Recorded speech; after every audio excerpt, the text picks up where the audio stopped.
హృదయ విదారకమైన సంఘటన, ప్రజాస్వామ్యంలో జరగకూడనటువంటి సంఘటన. నాకు తెలిసి భారతదేశంలో ఇలాంటి సంఘటన జరిగినటువంటి సందర్భం లేదని అనుకుంటున్నాను.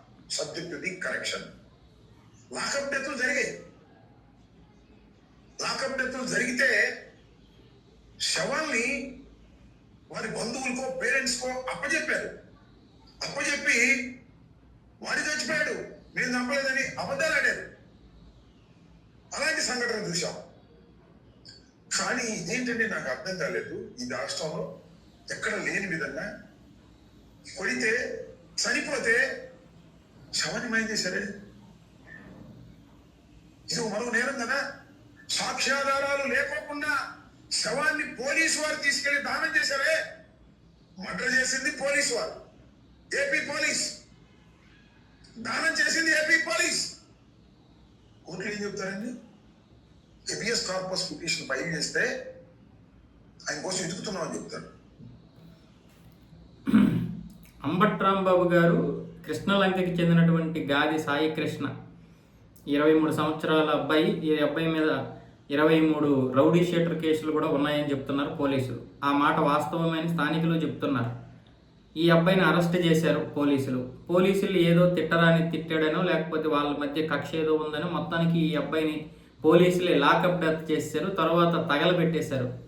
మా శవాన్ని మాకైనా ఇవ్వండి, కనీసం ఆ బూడిదనైనా ఇవ్వండి అని ఇప్పుడు కుటుంబ సభ్యులు ఆరోపిస్తున్నారు. దీని గురించి భిన్నాభిప్రాయాలు ప్రజల్లో ఉన్నాయి. అయితే ఇలాంటి లాకప్ డెత్ను నేను ఎంకరేజ్ చేయను. కానీ ఇదే వైసీపీ ఏం చేసింది? రేపల్లికి చెందినటువంటి ఒక అమర్నాథ్ని, ఒక యుక్త వయసులో ఉన్నటువంటి అమర్నాథ్ 17-18 సంవత్సరాలు, ఒక యువతో వాళ్ళ అక్క ఎవరో మొత్తానికి ఆ రోజు అమ్మాయి మీద దాడి చేస్తుంటే అది ప్రశ్నించినందుకు అబ్బాయిని తగలబెట్టేశారు. గడ్డి కుప్ప ఏదో ఉందో దానికి ఇది పెట్టేసి అబ్బాయిని తగలబెట్టేశారు. సజీవ దహనం చేసేశారు ఆ రోజు. ఆ తర్వాత అనంతబాబు డోర్ డెలివరీ చేశాడు. ఇలా ఎన్ని జరిగాయి. పోలీసుల్ని వైసీపీ వాళ్ళు ఏ విధంగా వాడుకున్నారో ఈరోజు పోలీసులు రాటు తేలిపారు. పోలీసు వ్యవస్థ ఈరోజు రాజకీయాలకి ఇదైపోయింది, లొంగిపోయింది. అది ఎవరు అధికారంలో ఉన్నా సరే. ఇదే అంబటి రాంబాబు రేపు మళ్ళీ అధికారంలోకి వస్తే ఈ పోలీసులు ఉపయోగించుకునే తన యొక్క పనులు చేసుకుంటాడు. అంతెందుకు 2019 నుంచి 2024 వరకు వీళ్ళు పోలీసులతో చేసినటువంటి దాష్టీకాలన్నీ ఇన్ని కాదు. ఈరోజు పోలీసులు అనే హక్కు వీళ్ళకి లేదు. వాస్తవంగా చెప్పాలంటే పోలీసులు అనే హక్కు ఎవరికీ లేదు. ఎందుకంటే ప్రజల కోసం పనిచేయడం వాళ్ళు సగం మర్చిపోయారు. పోలీసులు కూడా ఎందుకు మర్చిపోయారంటే రాజకీయాలకి అలాగ అయిపోయారు. కొంతమంది పని చేద్దామంటే రాజకీయ ఒత్తిళ్ళకి పనిచేయలేకపోయారు. కొంతమంది స్వార్థం కోసం రాజకీయ ఒత్తిళ్ళకి గురైపోయారు. వాస్తవంగా ఈరోజు మన దేశంలో ఏం జరుగుతుంది? వ్యవస్థలన్నీ ఎవరైతే అధికారంలో ఉంటారో వాళ్ళ మాటే వింటున్నారు. ప్రజలు ఎప్పుడూ మర్చిపోయారు. వాళ్ళకు అనుగుణంగా ఏది పడితే అది చెప్పుకుంటున్నారు, ఏది పడితే అది చేసుకుంటున్నారు.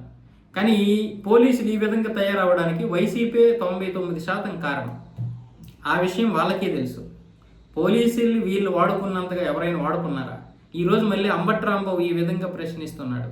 ఒక రౌడీ షీటర్ గురించి అడుగుతున్నాడని నేనేం అడగడం లేదు. అమర్నాథ్ లాంటి విషయం జరిగినప్పుడు ఒక్క మాట అయినా అన్నాడా? ఇదే అంబటి రాంబాబు ఆ రోజు ఏమయ్యి కళ్ళు కాకులు ఎత్తుకెళ్ళిపోయా? ఇతను నీ కుటుంబ సభ్యుడు లాంటివాడైతే ఆ అబ్బాయి నీ కుటుంబ సభ్యుడు లాంటివాడు కాదా? ఒక పౌరుడు కాదా? మనం చేస్తే సంసారం, ఇతరులు చేస్తే వ్యభిచారమా? మీరు ఏది నేర్పించారో పోలీసులకి ఈరోజు అదే పోలీసులు అలా తయారయ్యారు.